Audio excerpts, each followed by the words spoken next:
คือข่อยถามทางเวียงว่าสิสู้หรือสิถอยกันถอยละเมื่อข่อยเว้าแบบนี้นะ FC ก็ผมด่าเขาอีกว่าข่อยนะไม่ใช่ลูกตัวเองพูดได้มันบ่แม่นแนวนั้นพี่น้องเขาถามเพื่อให้พ่อเพิ่นน่ะตัดสินใจสิเฮ็ดแนวใดหั่นนะพ่อเพิ่นก็ตัดสินใจว่ามีหยังก็ขายเนาะ โดย ลูกทั้งคนเหลือผู้เดียวเท่านี้เหลือผู้เดียวเท่านี้แล้วไผสิไปปล่อยจนเรือแต่เกิบเพี้ยนในตีนก็มันขายนะครับมันขายได้ป้าหำก็เป็นป้าเนาะ ย่างเลาะอยู่นะ ชีวิตกัน ไผกระสู้คือกันเบิดพี่น้องไง โอ้โอ้ดีนำบาวอดได้พาดต้องเดียกลับบ้านแล้ว ประหยัดค่า เฮ้ ใช้ ย จ่าย เฮ้ย ลง เก็บ น้ ขยะดีๆจะได้เพิ่นว่าำเพราะว่าค่าใช้จ่ายขันอยู่น้ำกันมันบัด เบิดกวน เบิด กูแนว น้ำกัน อย่าลืมกดติดตามเพื่อเป็นกำลังใจให้ผมด้วยนะครับทุกคนขอบคุณมากๆครับเอาพี่น้องเลยโดยโอเคเด้อพี่น้องมาในเปิดภาพขึ้นกันย้ำบ่ายบ่ายสองแล้ว ทางเฮากะได้ขอผ่านแพทย์ท่านหมอเพิ่นพี่น้องเลยกลับบ้านพี่น้องก็คือตรวจอาการแล้ว2 มื้อบ่เจอโรคใดๆพี่น้องเลยก็เลยขอเพิ่นกลับเพิ่นว่าจะขอให้กวดอีก3 มื้อเพิ่นว่าสบายดีเด้อแต่ว่าเฮาละกวด2 มื้อบ่พอแล้วพาน้องกลับน้องเพิ่นก็แข็งแรงหันแรงอยู่ดีนะเนาะมันจังแบบว่าประหยัดค่าใช้จ่ายเพิ่มเติมแพงค่าใช้จ่ายว่าให้ลูกลุงเวียงเพราะว่าเขากวดแล้วบ่พ่อหยังเพิ่นก็วางยาเมื่อให้กินเนาะครับ แม่น ลายยื้อยาก็ได้พี่น้องเอ้ย เอาเมื่อกิน เมื่อกินตรง เวลาเอาเนาะ ตรงตามเพิ่นวางให้นะบ่มีปัญหานะทานหมอเพิ่นเว้านะเพราะว่าอาการน้องบ่ได้มีหยังไข้ก็บ่มี เลยมี นะก็เลยสิกลับบ้านนี่ทางเฮากับน้องเดียสิกลับแล้วมันบ่มีปัญหาหยังเด้แต่ว่าเพิ่นอยากให้อยู่อีกมื้อหนึงนะเพื่อกวดให้มันครบ3 มื้อซื่อๆสำนั้นหนึ่งดอกเฮากวด2 มื้อบ่ครบแล้วเฮาก็กลับแล้วเฮาอันฮู้แล้วเด้ว่าเฮาเงินบ่หลายเนาะขอบใจท่านหมอหลายๆเพิ่นก็ ดูแล เบิ่งเป็นอย่างดีอะลิแต่เรื่องของน้องวิวบาดนี้มาสัมภาษณ์พ่อเพิ่นก็สบายดีเด้อเอาปิดไมค์ก่อนอื่นปิดไมค์ก่อนเรื่องของน้องวิวเป็นแนวใดอาการของน้องวิว น้องวิวก็จากเมื่อละไรมัน น้องวิวหันแล้ว หันแล้วเพิ่นเว้าน่ะจากเมื่อปลาหมูอยู่น้องเดียเห็นน้องเดียในโทรศัพ เห็น ท์ น้องเดเมื่อจากเมื่อ จากเมื่อแล้วจากเมื่อแต่วานนี่ให้จากเมื่อลำยา แต่ว่าค่าใช้จ่ายได้มานี่เป็นอะไร มื้อนี้ชีวิตปกติถูกลงแต่มันหักเพิ่นมาว่าตัวบางอย่างกับบ่ทันได้รวมมาดอกนะแต่ว่ามื้อนี้เนี่ยได้จ่าย 2,000 กับ300กับ80 บาทมื้อนี้ น้อย โล่ง กว่าค่อยเนาะ โล่งใจแฮงคิดว่ามันสิช้ำเก่าอยู่หั่นโอ้ยบ่แม่นเด้อพี่น้องตัวเองกังวลไปซื่อๆเนาะย่านมันช้ำเก่าอยู่หั่นแหละเลยคิดว่ามันสิช้ำเก่าอยู่หั่น แล้วเฮาเว้า แต่ ไป เฮาคนบ่เคยมามันก็แนวนี้แหละเนาะ แม่น ว่ามันสินักไว้หน้าหรือว่าสินักคู่มือหั่นนะ ในคลิปก่อนนะเขาเว้าไปด้วยว่า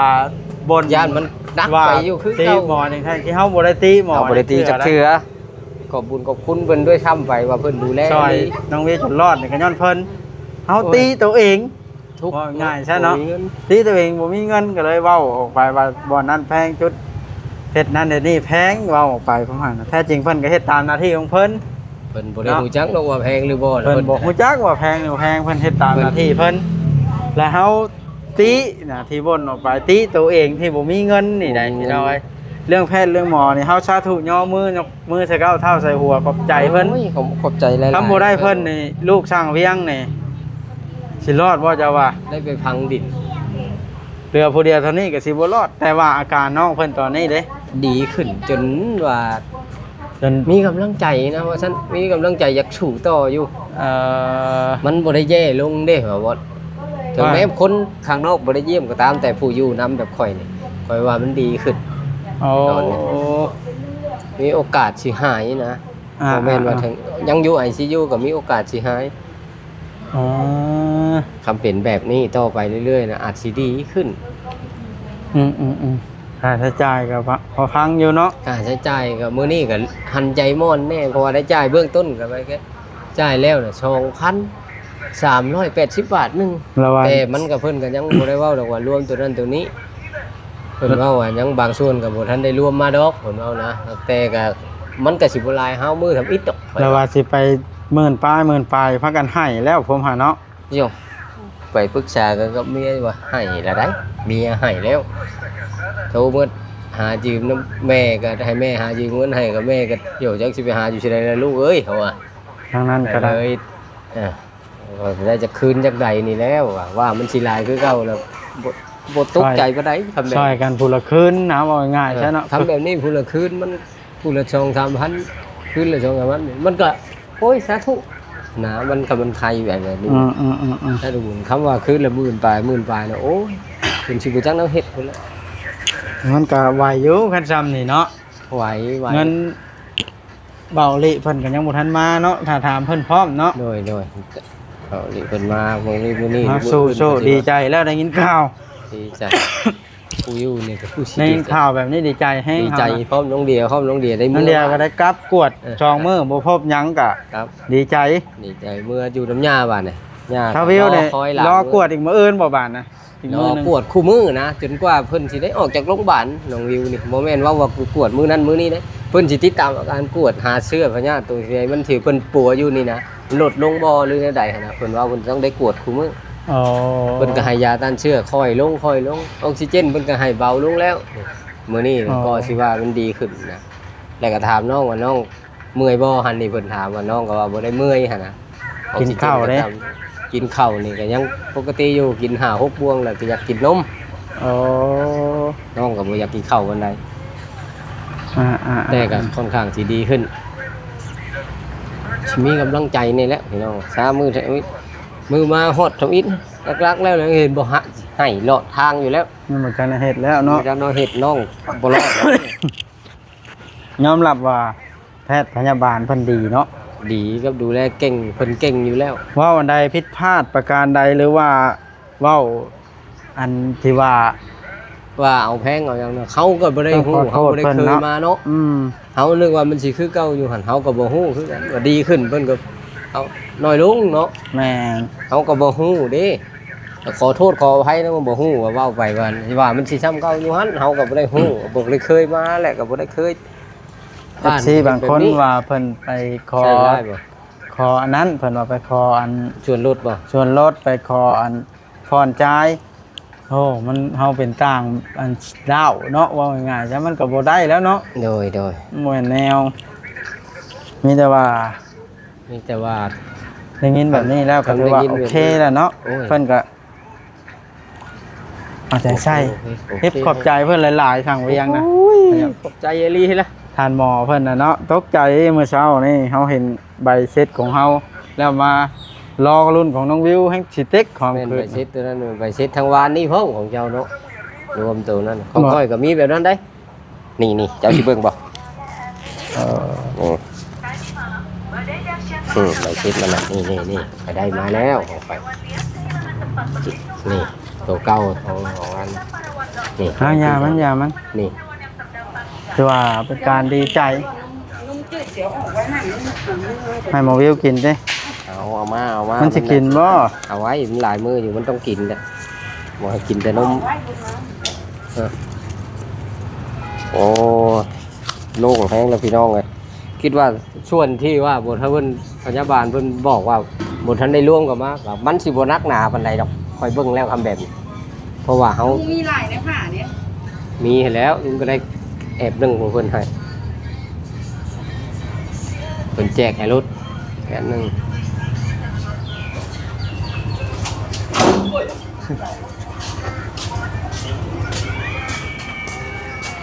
คุณเจ้าน่ะสิได้เมื่อแล้วเนาะ เมื่อแล้วขอ บอก เพิ่น เว้า ได้ ลีแล้วว่าสิเมื่อ ยัง โอ้สิไปหาเพิ่นก่อนบ่ บ่ได้สิเมื่อเลยได้ อ๋อบอกน้องเด้อ ข้านจอดหลายบ่อน นี่นี่ ฮะ คุณละ100นึง3ล้อไปฮอดด่าน เดี๋ยวเบิ่งก่อน เดี๋ยวเจ้าสิเอาว่าได้สัก ขี่รถไปอันนั้นพุ่นแล้ว เออ ซื้อตัวของอันน่ะซื้อว่าเราเคย ไปโอ้ไปบกชนะ มันก็ได้แต่ครับญาติว่ามันแตกต่างกันเลยซึ่งเจ้าสิไปช่องนี่ไปบกชกับบ่แพงก็ไปเบิ่งมันมีราคาอยู่หันเพิ่นพาไป ตามหันไปบกชแล้วปกติก็เลยไปซื้อ มาข่อยมาแต่ตลาดเนี่ยใกล้นั้นน้ำหัดสิบบาท อ่า ไปบกสนะ มันก็ใกล้ๆอย่างนี้บกชก็อยู่นี่ ลู เลย ก ว่า ละ50 บาท ไป3คนก็สิหมอง120 บาทนี่แหละลูกหลานน้อย คือว่าน้องวิวนี่ก็หันแห้งเนาะเดี๋ยวนี้ อ้าวบ่โทรไปบ่หันมันเห็นน้องเดียเมื่อหน่อยเมื่อจะเมื่อป้าหมูน้องวิวเว้าเพราะว่าเขาเยี่ยมเขาเยี่ยมบ่ได้เนาะให้จังได้เฮ็ดเนาะ อันนั้นเพิ่นบ่ให้เขาเยี่ยมคนอื่นกับแพทย์หมอพยาบาลเพิ่นยังบ่เข้าปานใดหั่นนะก็บ่ถึงเวลา นี่คือการเฝ้าระวังหรือก็ย่านบ่แม่นอย่างอื่นหรอกย่านมันโรคมันติดได้ง่ายสมมุติถ้ามันเป็นวัณโรคอลีหั่นน่ะบ่แม่นหรอกว่าสิติดแล้วล่ะอันตรายเบิดกูคนแบบผู้ใหญ่เฮานี่ติดแล้วมันก็บ่ได้ออกอาการเนาะเอาบ่ ดีใจแล้วครับก็กวดซองเทื่อบ่พอน้องเดียก็ซองครั้งบ่พอซองมื้อนะ ดีใจแฮง แล้วผัดถ้ากวดอีก3มื้อเพิ่นแนะนำว่าอีกมื้อหนึงเราตัดสินใจว่าอยู่อีกมื้อหนึงมันเบิดอีกได้ 3-4 พัน ได้ออกบ่ได้จ่ายบ่ ออกนี้บายไปอีก 2,000 ป่ายอีกนี่ โอ้หันแหละ นั่นเนาะโอ้กะยามันอันนั้นก็ได้เมื่อเอาขึ้นอยู่บ้าน แจ้งตามมานี่เฮาเบิดเท่าไหร่ 2,500 กว่าเนาะ 6แล้วว่าผมทำอิฐปัด3,000อัน7เด้ แม่นบ่ อ๋อ หมด6,000ป่ายแล้วมานี่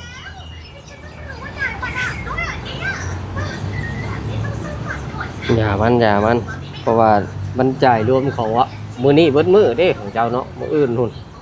เพราะว่ามันมีใบบินออกมาแล้วเพิ่นบอก ก็ดีใจแล้วเพิ่นอนุญาตให้เมื่อบ่ได้เป็นหยัง ดี เด้ ใจมันบ่มีโรคหยังนะบ่ได้เป็นหน้าเป็นห่วง น้องเดียวมันเล่นโทรศัพท์เสยอยู่เอาตีนขึ้นโต๊ะ เอาตีนลง เตียงนะ ไปแล้ว ลูก ว่า เอา ตี ตีน นล ขึ้ ง น ให้ โต๊ะ เอาขึ้นช่อง ได้ยินอีละเอาตีนขึ้นเดี๋ยวเตียงลูกเอาลงได้ไหมตีนลง วันเพิ่นนั่งกินข้าว เพิ่นบ่ได้ยินเนาะทางเวียงน่ะสู้บ้านเลย สู้ไหวพี่น้องคำเป็นแบบนี้บ่แม่นว่าสิเว้าติว่าเพิ่นเอาแพงเอาอย่างซั่นอย่างซี่เด้คำเห็นแต่มือทางอิฐแล้วย่านมันเป็นบ่นั่ อั น นว่า เฮา จาก ผู้บ่ ใจ เข้าใจ แท้แพงเฮาก็ขอบใจเพิ่นอยู่แล้วเพิ่นช่วยชีวิตเฮาเฮา คำ ตี นี้ เฮาเอง หั่นนะ เฮาตีเฮาเองนี่ซื่อเลยเฮาตีว่าบ่เฮาน่ะบ่มีเงินเพิ่นเอาแพงเอาถึกกับมันตามหน้าที่ของเพิ่นเนาะ ตามเพิ่นได้ใช้เครื่องมือ แม่น ใช้ยา เพราะของเพิ่นใช้ยาเพิ่นเฮาเราบ่คิดเลยว่าสิขึ้นจากตีเพิ่นมี FC ว่าบ่พอใจได้พังแล้วเพิ่นว่านะได้เน้นมาเฮาน่ะบ่ได้ตีเพิ่นเด้อพี่น้องเฮาขอบคุณเพิ่นอหลีอะหลอจักสิขอบคุณแบบใดจังสิสะแก่ใจเนาะ โดย เฮาบ่จักแนวขอบคุณแล้วนี่ก็ได้แต่ว่าเฮาตีน่ะเรื่องตีน่ะตี เจ้าของนี่ เจ้าของนี่มันบ่มีเงินทำอิฐเพิ่นว่าพวกมึงไม่พอใจมาทำไมนะคอมเมนต์นะ โอ้ยก็บ่ว่าว่าซั่นดอก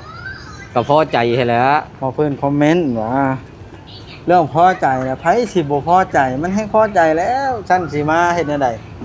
เฮาแฮงมาหาให้เพิ่นช่วยเนาะ โดย บ่แม่นว่าเฮาติเพิ่นเฮาบ่อนที่เฮาติละติตัวเองบ่มีเงินให้เพิ่นสิซื้อได้ FC ผู้บ่เข้าใจนี่ก็ท่าไปให้กัน เพิ่นมีเงินเพิ่นน่ะ หึ